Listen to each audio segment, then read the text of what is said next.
태풍이 지나갔는데 또 태풍이 올라온답니다. 아주 강력한 태풍이 올라온답니다. 그런데 또 태풍이 하나 생겼답니다. 진로는 잘 알 수 없지만은 태풍이 또 올라오게 되어지면 한 해에 4개의 태풍이 올라오는 해는 금년이 처음이라고 합니다. 그 태풍의 진로를 바라보게 되어지면 우리나라를 관통한다고 하고 있는데, 하나님 태풍의 진로를 좀 바꾸어 주시고, 또 그렇지 않으면 태풍의 강도를 좀 약하게 해주셔서 우리나라가 더 피해받지 않도록 해주시기 바랍니다. 그렇게 기도할 수 있는 성도들 되시기를 바랍니다. 오늘도 우리 사무 예배 드리는 모든 성도들 위해 하나님께서 복 주시고 지켜주시고 은혜와 평강 주시기를 주님의 이름으로 축원합니다. 오늘의 말씀을 가지고 4번째 말씀을 나누고 있습니다. 첫 주일에는 왜 하나님께서 포도나무를 심으셨는가, 포도나무를 심는 하나님 아버지의 마음에 대해서 살펴보았습니다. 왜 농부가 나무를 심겠습니까? 열매 때문에 그렇습니다. 하나님은 우리를 예수님에 붙은 가지로 만드시고 열매 맺기를 원하시는데, 좋은 열매, 많은 열매를 주렁주렁 맺어서 주님을 기쁘시게 할 수 있는 성도들 되시기를 바랍니다. 지난 주일에는 그러면 우리가 맺어야 할 열매가 무엇인가를 살펴보았습니다.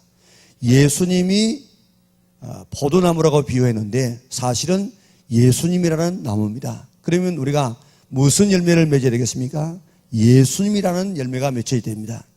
본래 우리는 하나님의 형상대로 지음을 받았어요. 그 형상이라는 것이 하나님의 거룩하고 의롭고 사랑하고 진실하고 선하신 하나님의 형상대로 지음을 받았는데 그걸 다 범죄함으로 잃어버렸습니다. 그래서 예수님을 보내셔가지고 예수님에게 붙어서 예수님과 같은 그런 열매, 예수님은 하나님의 형상이기 때문에 그 하나님의 형상의 열매를 맺도록 했습니다. 그것이 우리가 맺어야 될 첫 번째 열매인 것입니다. 그래서 우리는 예수님에게 붙어서 예수님의 그 인격과 삶, 예수님의 그 형상, 거룩한 형상, 의의, 사랑의, 진실의 이런 선한 아름다운 삶의 열매가 맺혀져야 되고, 또 예수님의 생명을 가진 열매, 우리가 전도해서 또 다른 생명을 우리가 맺어야 그것이 예수님께서 원하시는 2가지의 열매가 되는 것입니다. 이 2가지의 열매를 잘 맺는 성도들 되시기를 바랍니다. 지난 주일에는 그러면 어떻게 하면 많은 열매를 맺을 수 있는가를 살펴보았습니다. 열매를 맺기 위해서 가진 우리는 예수님 안에 있어야 됩니다. 예수님 안에 있다는 말을 다른 말로 말하면 예수님에게 붙어 있다 그런 말이고, 예수님에게 붙어 있다는 말은 우리가 예수님에게 붙어 있어서 생명을 얻었다, 구원받았다는 말입니다. 또 예수님 안에 거하여야 열매를 맺을 수 있습니다. 예수님 안에 있다는 말은 예수님과 교제한다는 말입니다. 우리가 예수님 안에 있고 예수님 안에 거하게 되어지면 예수님이 우리 안에 거하십니다. 무엇으로요? 성령과 말씀으로 거하신답니다. 그러면 열매는 저절로 맺히게 되어 있습니다. 어떤 일이 있더라도 예수님에게서 떨어지지 않기를 바랍니다. 붙어 있으시기를 바랍니다. 예수님이 내 안에 들어오셔서 예수님의 그 성품의 열매를 주렁주렁 맺도록 힘쓰시기를 바랍니다. 그리고 예수님을 닮은 또 하나의 생명을 우리가 전도해서 맺어서 하나님을 기쁘시게 할 수 있는 우리 영락의 온 성도들 될 수 있기를 바랍니다. 그런데 맺혀야 할 열매가 맺히지 아니하면 어떻게 합니까? 오늘 2절과 6절을 보도록 하겠습니다. 같이 읽습니다. 무릇 내게 붙어 있어 열매를 맺지 아니하는 가지는 아버지께서 그것을 제해버리시고, 무릇 열매를 맺는 가지는 더 열매를 맺게 하려 하여 그것을 깨끗하게 하시느니라. 사람이 내 안에 거하지 아니하면 가지처럼 밖에 버려져 마르나니 사람들이 그것을 모아다가 불에 던져 사르느니라. 아멘. 여기 2절에 보면 열매 맺지 아니하는 나무의 가지를 어떻게 한다고요? 제거해 버린다. 또 6절에는요, 그것을 버려져서 말라지고 사람들이 그것을 모아다가 불에 사르느니라. 이 여러분들 가지로 봐서는 얼마나 비참한 일입니까? 잘려져서 말라져서 모아져서 불에 타진다. 얼마나 무서운 이야기입니까? 이것은 나무에 관한 이야기지만은 오늘 우리 자신을 살펴보세요. 예수님에게서 떨어져서 모아져서 불에 태워진다. 일반 이런 불에 태워지겠습니까? 영원한 불, 지옥의 불에 태워진다는 말 아니겠습니까? 몇 년 전에 제가 좀 금식을 할 기회가 있었는데, 그 금식하는데 저 옆에 한 분이 계셨어요. 기도원에 가서 금식을 하는데 그분이 충청도 분이에요.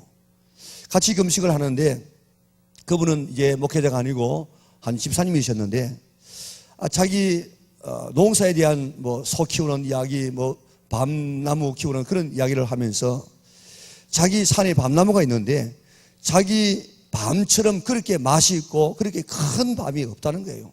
그러면서 자꾸 그렇게 자랑을 하기에, 그러면 그 밤 묘종을 산 종묘장을 압니까? 안다는 거예요. 그래서 그걸 좀 전화번호를 줄 수 있습니까? 그렇게 물었더니 가르쳐 주었습니다. 그래서 제가 부산에 내려와 가지고 정무상에 전화를 해가지고 100그루의 밤나무를 지리산 수양간에 빽 돌아가면서 마치 울타리처럼 산 쪽으로 이렇게 심었습니다.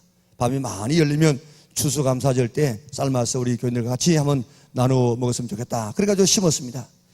밤나무가 굉장히 잘 크더라고요. 그리고 열매가 맺혔습니다. 첫 해 열매는 따주는 것이 훨씬 그 나무를 봐서 좋아요. 그래서 열매를 다 이렇게 땄습니다. 다음에 열매가 맺혔는데, 많이 맺히지 않고 조금 이렇게 한 나무에 몇 개씩 열렸는데, 이렇게 따 먹어보니까 별 맛도 보통이고, 또 따보니까 이게 열매가 크지를 않아요.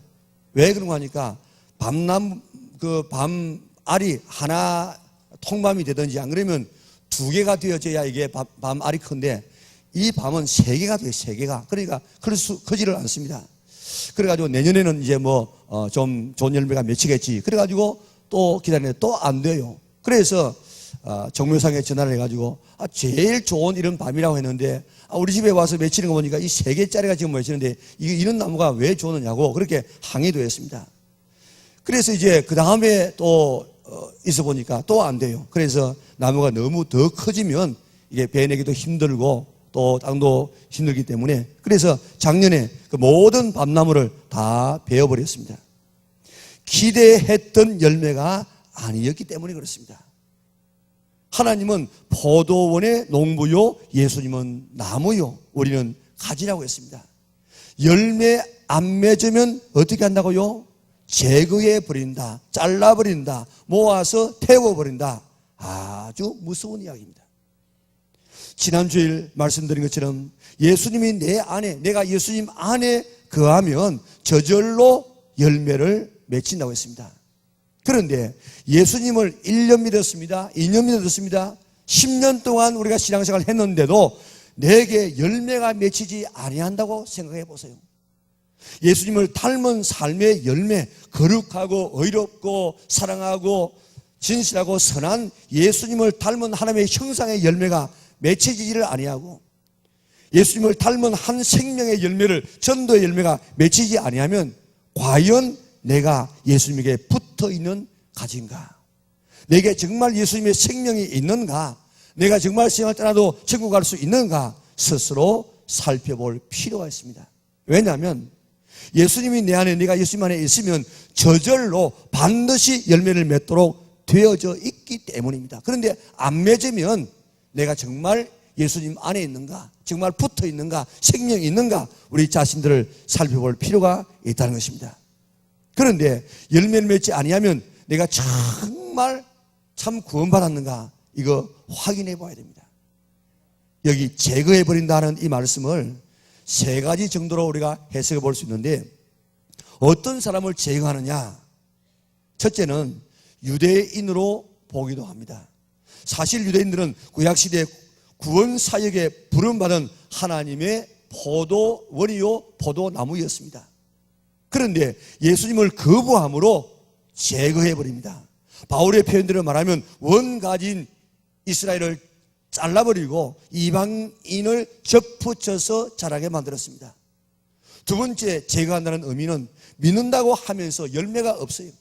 행함이 없습니다. 삶의 열매가 없는 자, 이런 자를 하나님은 제거하신다는 것입니다. 세 번째를 제거한다는 이 의미는 여러 가지 원어적인 측면에서 한번 이렇게 살펴볼 수 있는데, 멸망시킨다는 말이 아니고 들어 올린다, 늘어져 있는 가지를 들어 올린다, 열매 맺도록 들어 올린다는 이런 뜻으로 해석을 하기도 합니다. 아무튼 열매 맺지 아니하면, 오래 열매 맺지 아니하면 제거해 버립니다. 이는 다 농부의 그런 하나의 방법입니다. 뭐하다가 불살한다는 것입니다. 지옥불에 들어간다는 것입니다. 얼마나 무서운 일인지 모릅니다. 우리 예수님께서 직접 말씀하신 마태복음 3장을 볼까요? 3장 8절에서 10절을 읽겠습니다. 그러므로 회개에 합당한 열매를 맺고 속으로 아브라함이 우리 조상이라고 생각하지 말라. 내가 너희에게 이르노니 하나님이 능히 이 돌들로도 아브라함의 자손이 되게 하시리라. 이미 도끼가 나무 뿌리에 놓였으니 좋은 열매를 맺지 아니하는 나무마다 지켜 어떻게 해요? 불에 던져지리라. 아멘. 얼마나 무슨 말씀입니까? 이 말씀에 다른 해석 붙이지 말고 경고의 말씀을 그대로 받아들이고, 내가 예수님 안에 거하고 예수님이 내 안에 거하게 해서 열매 맺는 성도들 될 수 있기를 바랍니다. 예수님에게 딱 붙어 있으시기를 바랍니다. 말씀과 기도와 성령으로 늘 교제하시기를 바랍니다. 그래서 생명을 공급받고 능력을 공급받고 사랑을 공급받고 은혜를 늘 공급받으시기를 바랍니다. 그러면 우리의 삶 속에 예수님의 형상, 잃어버렸던 하나님의 형상을 우리가 되찾는 삶의 열매가 맺혀지고 전도의 열매가 맺혀지게 될 것입니다. 열매를 안 맺으면 이렇게 제거해 버리지만은 열매를 많이 맺으면 어떻게 됩니까? 우리 7절 같이 한번 볼까요? 같이 읽습니다. 너희가 내 안에 거하고 내 말이 너희 안에 거하면 무엇이든지 원하는 대로 구하라. 그리하면 이루리라. 아멘. 자, 이게 자세히 보면요, 너희가 내 안에 거하고 내 말이 너희 안에 거하면 어떻게 됩니까? 열매를 많이 거두게 된다는 말이 그 안에 생략되어지고, 그 다음에 그렇게 열매를 거두면 무엇이든지 원하는 대로 구하라. 그리하면 이루리라. 그렇게 예수님께서 약속하고 있습니다. 왜 그런가 하면 16절을 보면 그 말씀을 알 수가 있어요. 같이 읽겠습니다. 너희가 나를 택한 것이 아니요 내가 너희를 택하여 세워나니 이는 너희로 가서 열매를 맺게 하고 또 열매가 항상 있게 하여 내 이름으로 아버지께 무엇을 구하든지 다 받게 하려 함이라. 아멘. 하나님께서 우리를 택했습니다. 그래서 열매를 맺게 했습니다. 열매가 항상 있으면 예수님의 이름으로 아버지께 무엇을 구하든지 다 받게 하려 함이라고 이야기했습니다. 그러니까 하나님께서 우리를 택했습니다. 왜요? 열매 맺도록. 열매 맺으면 어떻게 합니까? 우리의 기도를 들어주신다는 것입니다. 그러니까 예수님이 우리가 기도 응답 받도록 택하시고 열매 맺게 하셨다는 것입니다. 왜 우리를 택했느냐? 열매 맺도록 하기 위해서. 열매 맺으면 어떻게 하느냐? 그러면 우리의 기도를 응답하신다는 것입니다. 그러므로 열매 맺을 때 주시는 이런 첫째 복이 뭐냐? 기도 응답의 복입니다. 요한복음 13장부터 17장까지를 보면 이걸 다락방 강화랍니다. 그런데 그게 예수님께서 십자가 지기 바로 전날 밤에 다락방에서 설교하신 말씀이기 때문에 다락방 강화라 그렇게 말하는, 여기에서 기도의 명령과 기도의 약속이 얼마나 많이 나오는지 모릅니다. 우리 몇 곳을 찾아볼 텐데 여기에서 계속 반복되어 나오는 말이 무슨 말인지 한번 찾아보시기 바랍니다. 14장 13절부터 14절입니다. 같이 읽습니다. 너희가 내 이름으로 무엇을 구하든지 내가 행하리니 이는 아버지로 하여금 아들로 말미암아 영광을 받으시게 하려 함이라. 내 이름으로 무엇이든지 내게 구하면 내가 행하리라. 아멘. 15장 7절과 16절 같이 읽습니다. 너희가 내 안에 거하고 내 말이 너희 안에 거하면 무엇이든지 원하는 대로 구하라. 그리하면 이루리라. 너희가 나를 택한 것이 아니요 내가 너희를 택하여 세웠나니 이는 너희로 가서 열매를 맺게 하고 또 너희 열매가 항상 있게 하여 내 이름으로 아버지께 무엇을 구하든지 다 받게 하려 함이라. 아멘. 16장 23절과 24절 보겠습니다. 그날에는 너희가 아무것도 내게 묻지 아니하리라. 내가 진실로 진실로 너희에게 이르노니 너희가 무엇이든지 아버지께 구하는 것을 내 이름으로 주시리라. 지금까지는 너희가 내 이름으로 아무것도 구하지 아니하였으나 구하라 그리하면 받으리니 너희 기쁨이 충만하리라. 아멘. 이렇게 기도에 대한 명과 약속을 하시고 17장에 와서 대제사장의 기도를 하시면서 기도의 모범을 우리에게 보여주십니다. 자, 오늘 읽었던 이 몇 절 가운데서 계속해서 반복되어 나오는 말씀이 뭡니까? 예, 내 이름으로 무엇을 구하든지 무엇이든지라는 말이 몇 번 나온 줄 아십니까? 5번, 5번. 이 짧은 구절 안에 무엇이든지 구하라. 그러면 내가 다 들어주겠다. 여러분들 한 번만 예수님께서 약속하셔도 다 들어주실 것인데 5번이나 무엇이든지 구하면 들어주시겠다. 그렇게 약속했습니다. 그뿐만 아닙니다. 우리가 기도할 때 무엇이든지 들어주신다는 약속뿐만 아니고 또 던지를 한번 넣어보세요. 무엇이든지 어디서든지 누구든지 얼마든지. 이 던지가 얼마나 매력 있는 말인지 몰라요. 오늘 무엇이든지 구하면 주시겠다 약속해 주었습니다. 그런데 어떻게 하면 기도가 응답된다고요?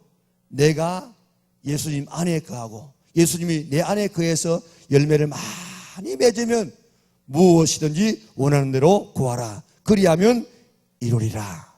조건은 뭐냐? 열매 맺어야 됩니다. 열매 없이 기도하지 말고 열매를 맺어서 기도하게 되어지면 기도하는 것마다 응답받는다고 했습니다. 우리 열매 많이 맺어서 기도하여서 응답받는 우리 영락의 온 성도들 될 수 있기를 바랍니다. 옛날 궁중에서 새순물을 떠주는 이렇게 시중을 들던 사람을 무술이라고, 무술이. 임금 쳐다보지도 못하는 여자입니다. 그런데 임금의 성은을 입어서 아기를 한번 빼어보세요. 그러면요, 그 신분이 달라집니다. 핀이 띄어집니다. 그의 대우가 달라집니다. 아기 하나 낳아놓으면요, 이거는 뭐 굉장합니다. 굉장해.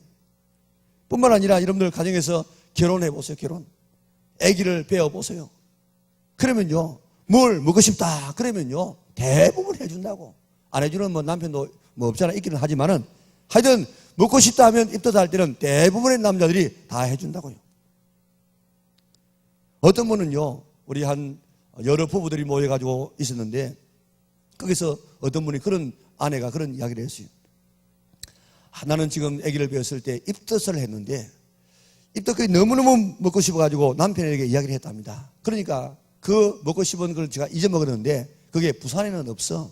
울산에 있어. 울산에. 그래서 울산까지 가가지고 자기 남편이 그것을 해주더랍니다. 그래서 그 옆에 들었던 아내들이 전부 남편을 보고 당신은 뭐 해주냐고 막 그렇게 막 공격을 받기도 했어요. 그러니까 왜 이렇게 울산까지 가가지고 그 먹고 싶다는 것을 사다 줍니까? 아기를 비웠어요. 아기를 비우면요 남편의 태도가 달라집니다. 사랑하게 되어집니다. 이야기를 다 들어줍니다. 시부모가 사랑합니다. 약 지어줍니다. 조심해라 애기야, 조심해라. 심한 일 하지 말아라. 그렇게 보호해 줍니다. 왜 그렇습니까? 애기를 비웠기 때문에. 마찬가지로 우리가 열매를 맺게 되어지면 하나님의 태도는 뭐 바뀌지 않지만 우리말로 말하면 하나님도 달라집니다. 우리가 구하는 것마다 기도하는 것마다 다 들어주시라고 약속하시고 들어주십니다. 성경에서 기도를 제일 잘 들어준 분이 누굽니까? 모세와 사무엘입니다. 왜 하나님께서 이들의 기도를 그렇게 잘 들어준 줄 아십니까? 모세는요 하나님의 말씀에 절대 순종했어요. 죄 지으면서 왕으로 살아가는 것보다는 하나님의 백성과 함께 고난받기를 원했어요. 여러분들 임금되는 것보다도 더 하나님의 백성과 함께 바르게 사는 것을 바랐습니다. 그리스도를 위해서 받는 수모를 애굽의 모든 보화, 애굽의 보화는 상상이 안 되어집니다. 대형 박물관에 루블 박물관에 있는 거요 전부 다 저 에집트에서 훔쳐간 것들입니다. 그런데 이런 것들, 이런 엄청난 보화들이 있는데 그런 보화들보다도 더 귀하게 여겼습니다. 하나님 말씀에 절대 순종했습니다. 그래서 애굽에 가서 내 백성을 구하라 그렇게 말했을 때 처음에는 뭐 여러 가지 이유 때문에 좀 거절하지만 그 뒤에 보세요. 그저 말씀에 전적으로 순종합니다. 양 잡아서 피 바르라면 피 바르고 떠나라면 떠나고 그저 홍해를 행해서 뭐 가르라면 가르고 들어가라면 들어가고 시내산에 올라가서 기도하라면 80일 동안 금식하면서 기도합니다. 그리고 거기서 받았던 그 모든 율법 그리고 거기에 받았던 이 성막을 짓는 그 설계도 그대로 따라가지고 여러분들 가면 뒷부분을 보세요. 절기 뒷부분을 보면요, 하나님께서 말씀하신 그대로 하였더라. 그게 계속해서 나오고 있습니다. 그렇게 하나님 말씀에 절대 순종했습니다. 그러니까 하나님도 모세의 기도를 거절할 수가 없었습니다. 모세와 하나님과는 이런 친밀한 관계, 거절할 수 없는 관계가 되어졌습니다. 이게 내가 예수님 안에, 예수님이 내 안에 계시는 관계입니다. 하나님의 말씀이 우리 안에 거해서 그 말씀대로 살 때 열매가 맺히게 되고, 그때 우리가 하나님 앞에 기도하면 하나님이 다 들어주신다고 약속했습니다. 열매 많이 맺으라 했는데 하나님 말씀에 순종하여서 열매 많이 맺을 때 하나님도 우리의 기도에 응답해 주신다는 것입니다. 기도하라면 이제 기도하시기 바랍니다. 전도하라면 전도하시기 바랍니다.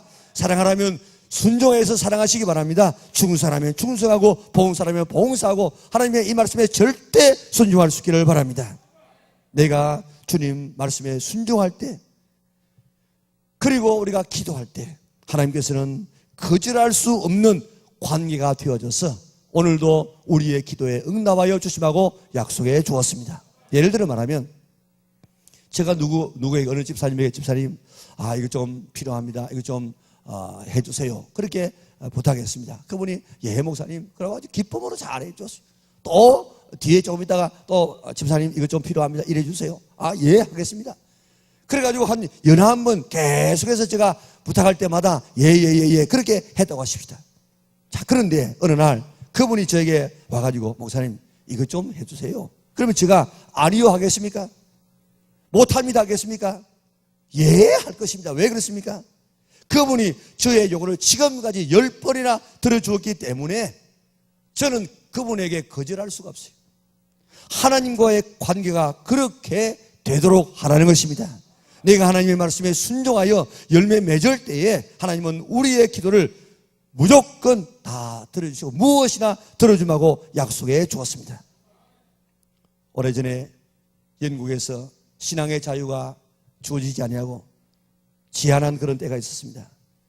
국가의 허락 없이는 설교를 하거나 복음을 전할 수 없는 그런 때도 있었습니다. 그런데 한 젊은 부부가 있었습니다. 그런데 이분의 마음속에 복음에 대한 열정이 일어났습니다. 복음을 전하지 않고는 견딜 수 없습니다. 그래서 이 젊은 남편이 나가서 복음을 전했어요. 그런데 그것 때문에 감옥에 갇혔습니다. 평소에 결혼한 뒤에 이 남자는 글을 몰랐어요. 그런데 아내가 글을 가르쳐가지고 성경을 읽을 정도가 되어졌습니다. 이제 옥에 갇히는 이 남편을 위해서 아내가 성경을 넣어주었습니다. 그래서 거기서 성경 읽고 기도하고 이런 가운데 12년 동안 감옥에 갇혀 있었습니다. 그 안에서 갇혀 있는 동안에 아내가 열심히 일하다가 그만 병들어 죽었습니다. 그런 기도했습니다. 하나님 너무 고통스럽습니다. 그러나 주를 위해서 제가 아직 할 일이 있습니까? 만약에 제가 할 일이 있다고 하면 그것을 제게 보여주시기 바랍니다. 그러면 저는 절망하지 아니하고 이곳에서라도 넉넉하게 승리하며 살겠습니다.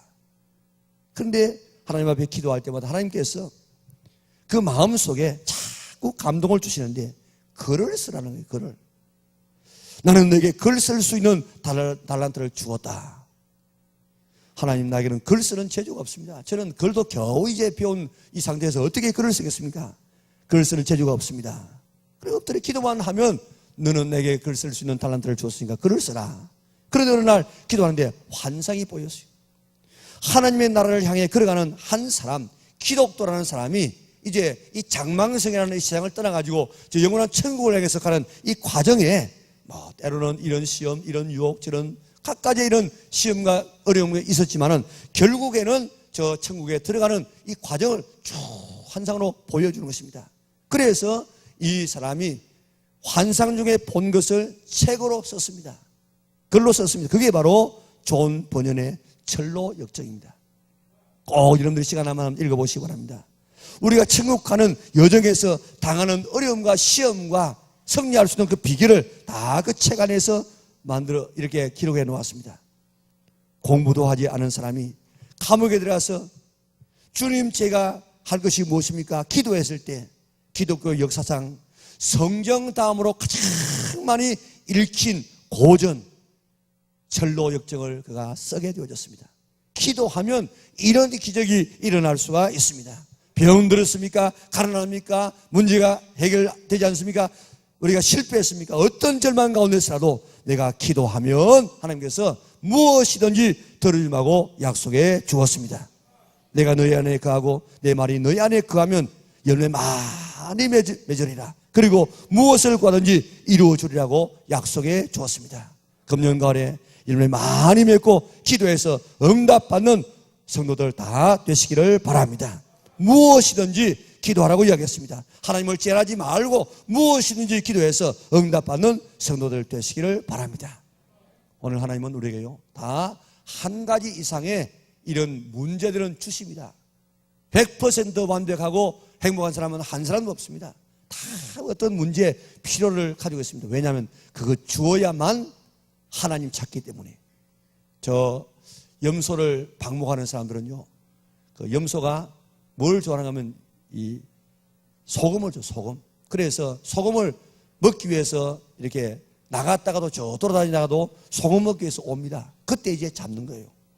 마찬가지로 하나님은 우리에게 한 가지의 필요를 지금 우리에게 꼭 주어서 하나님 앞에 기도하게 만들고 하나님을 찾게 만드십니다. 그것까지 없으면 우리는 다 세상으로 나갈 사람들입니다. 그런데 그 한 가지 부족한 것이 없는 사람이 아무도 없는데 그거 도와주겠다고 하나님께서 무엇이든지 도와주겠다고 약속하시는데 그 하나님 앞에 기도하지 않으면은 그 사람은 하나님을 안 믿는 사람이에요.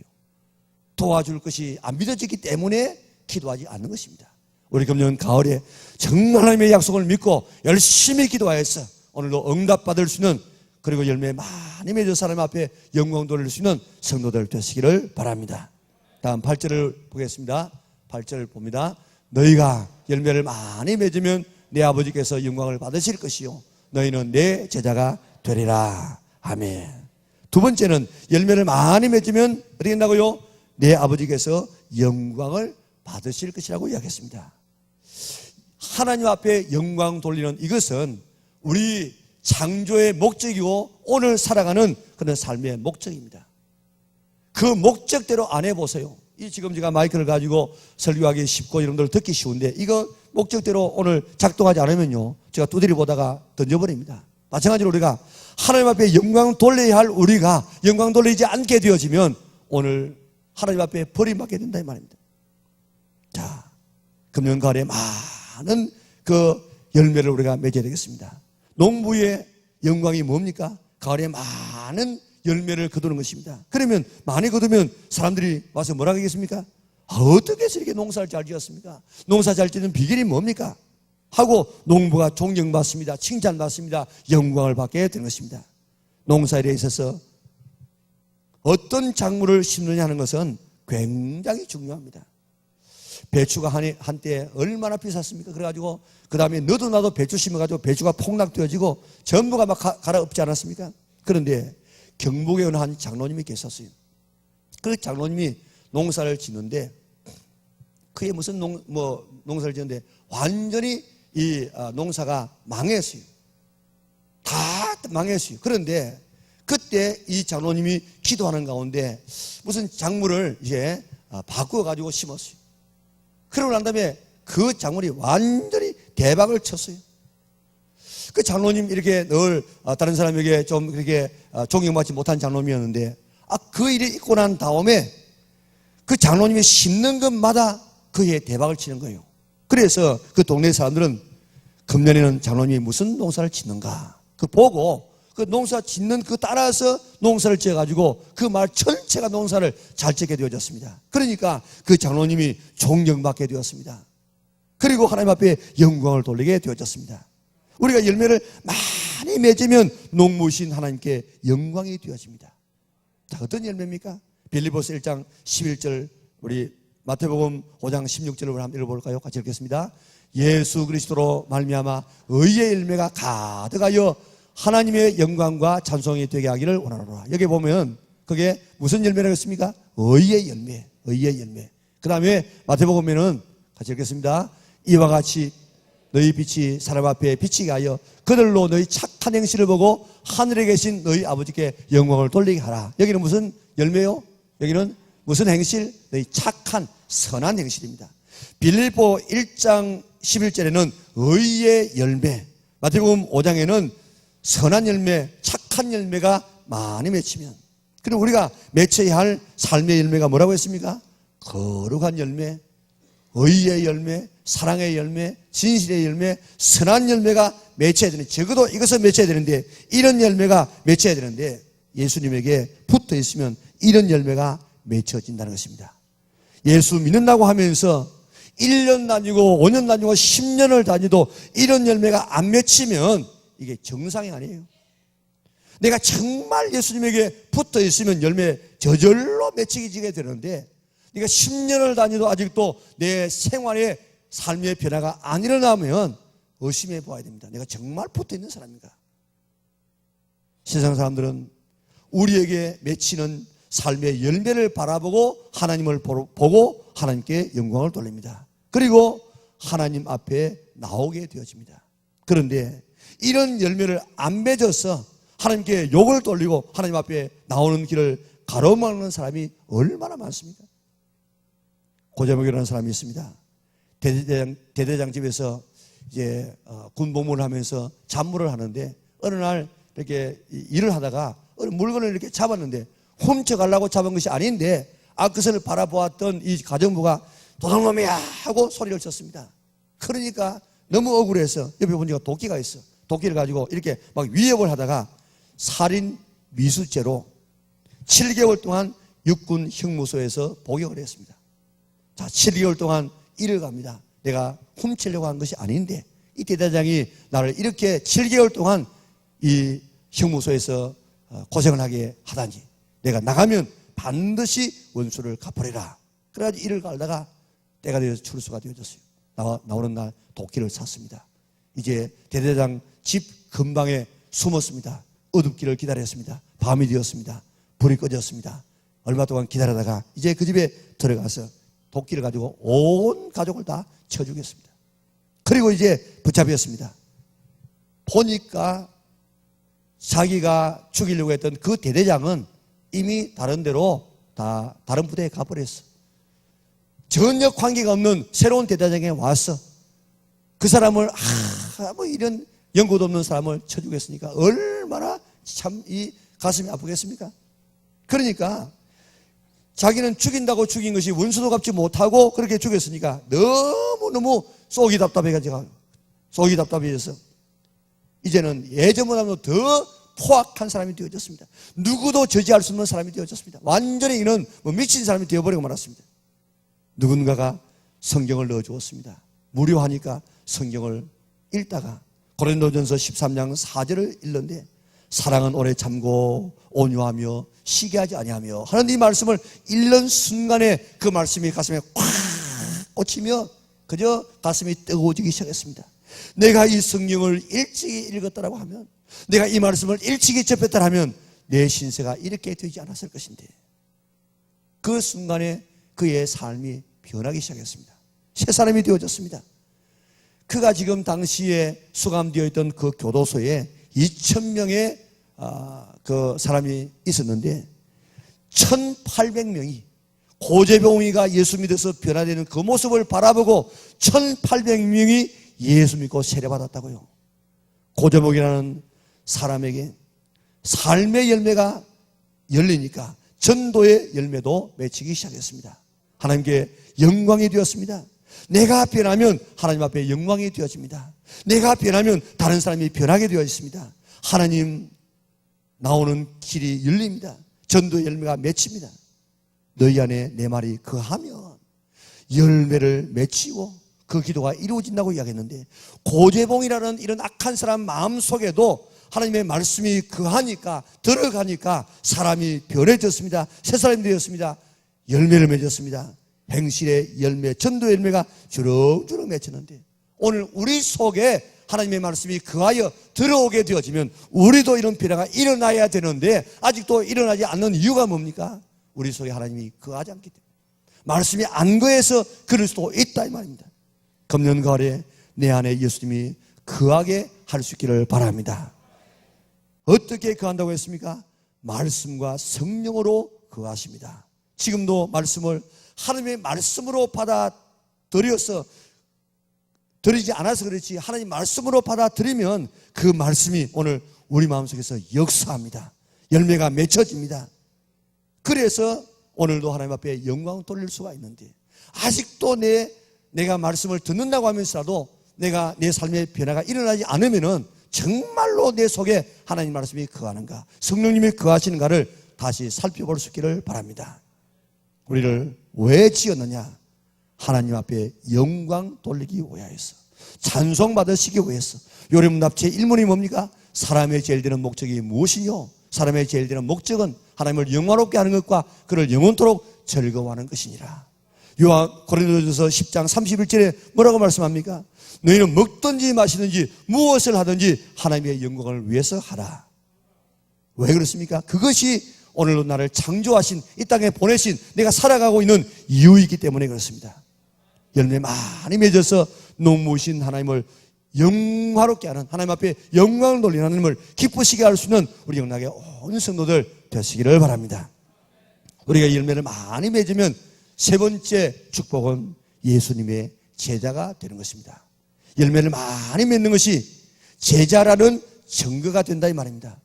열매를 보면 그 나무를 아는 것처럼 우리의 삶의 열매, 행실의 열매, 전도의 열매를 보면 아, 이분은 예수님의 제자구나 알 수 있다는 것입니다. 마태복음 28장 19절과 20절 한번 읽어볼까요? 같이 읽습니다. 그러므로 너희는 가서 모든 민족을 제자로 삼아 아버지와 아들과 성령의 이름으로 세례를 베풀고 내가 너에게 분부한 모든 것을 가르쳐 지키게 하라. 볼지라도 내가 세상 끝날까지 너희와 항상 함께 있으리라 하시니라. 아멘. 최후의 명령, 최후의 명령, 가장 큰 명령입니다. 오늘 이 명령은 너희가 제자가 되고 제자 삼으라는 것입니다. 오늘 이 제자가 되는 이것이 오늘 예수님의 그 말씀에 순종하는 사람이 되는 것입니다. 그러므로 모든 성도는 제자가 되어야 합니다. 그 제자됨의 표시가 뭐냐? 열매입니다. 열매. 행실의 열매, 전도의 열매가 맺혀야만 주님께 소리를 바라보실 때 제자라고 인정한다는 것입니다. 하나님은 농부이십니다. 예수님은 포도나무이십니다. 우리는 가지입니다. 가지가 열매를 맺어야 됩니다. 열매 맺어야 할 가지가 열매 맺지 아니하면 제거해버린다고 했습니다. 모아다가 태워버린다고 했습니다. 얼마나 엄청난 이야기입니까? 그러나 열매를 많이 맺으면 어떻게 한다고 했습니까? 무엇을 구하든지 구하는 대로 다 주시겠다고 약속해 주셨습니다. 하나님께서 우리를 통해서 영광 받으시겠다는 것입니다. 예수님의 제자로 인정해 주시겠다는 것입니다. 금년 가을에 행실의 열매를 많이 맺으시기 바랍니다. 예수님 믿어도 변하지 않는 것은, 예수님을 믿어도 예수님을 닮은 열매를 맺지 못하는 것은 예수님에게 안 붙어 있었어. 예수님을 모시지 못해서, 네 안에 예수의 생명이 없어서 그런 것은 아닌가. 우리 자신들을 살펴보고 예수님을 닮은 열매, 거룩의 열매, 의의 열매, 사랑의 열매, 진실의 열매, 선의 열매를 주렁주렁 맺고 따라서 전도의 열매까지 맺어서 우리 한 생명 꼭 전도할 수 있는 성도들 되시기를 바랍니다. 그럴 때 기도하는 것마다 무엇을 기도하든지 응답해 주심하고 약속해 주었습니다. 하나님 영광을 받으셔서 우리 삶의 목적이 이루어진다는 것입니다. 우리를 부르신 제자의 그 귀한 삶을 살아가는 참 멋있는 삶을 살아간다는 것입니다. 금년가을에 꼭 열매 많이 맺어서 우리 하나님께 영광 돌리고 기도 응답받고 제자로서의 삶을 살아갈 수 있는 우리 영락의 온 성도들 될 수 있기를 주님의 이름으로 축원합니다. 사랑 많으신 아버지 하나님, 하나님의 은혜와 사랑을 참으로 감사합니다.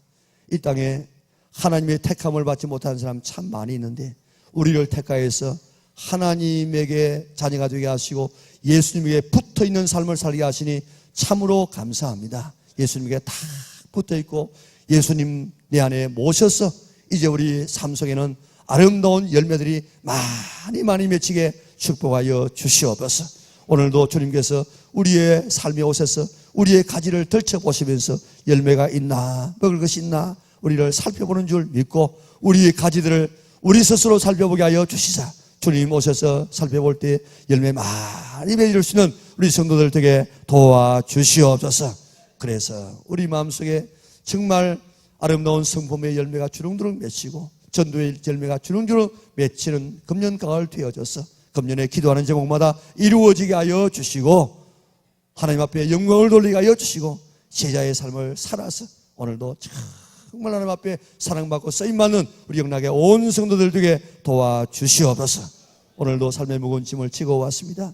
우리 열매 맺어서 기도하여서 열매의 모든 삶의 문제들이 해결되게 도와주옵소서. 질병의 문제, 가난의 문제, 가정의 문제, 자녀의 문제, 직장의 문제, 이 모든 문제들 어떤 문제든지 기도하면 들어줌하고 약속해 주셨사오니 열매 맺고 와서 기도하게 하여 주옵소서. 열매 없이 와서 기도하지 않도록 도와주시고 열매 맺고 기도해서 다 응답받아서 정말 하나님의 살아계신 증거를 체험하는 자들 되게 하여 주시고 하나님 앞에 영광 돌리고 제자의 아름다운 삶을 살게 하여 주시옵소서. 오늘도 삶의 무거운 짐을 지고 있는 모든 하나님의 자녀들 오늘도 열심으로 기도해서 다 문제 해결받게 하여 주시옵소서. 깨끗하게 하여 주옵소서. 질병이 떨어가게 하여 주시고 가난이 물러가게 하여 주시고 염려가 떨어가게 하시고 모든 매들을 다 풀려지게 인도하여 주시옵소서.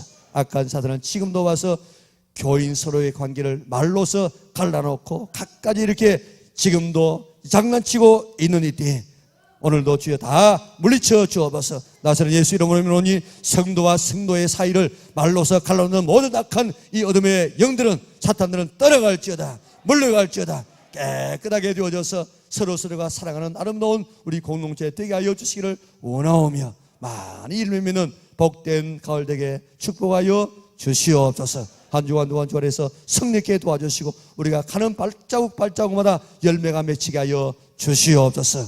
악한 사단의 시험 들지 아니하고 승리하는 한 주간 되게 도와주시기를 예수님의 거룩하신 이름으로 기도드리옵나이다. 아멘.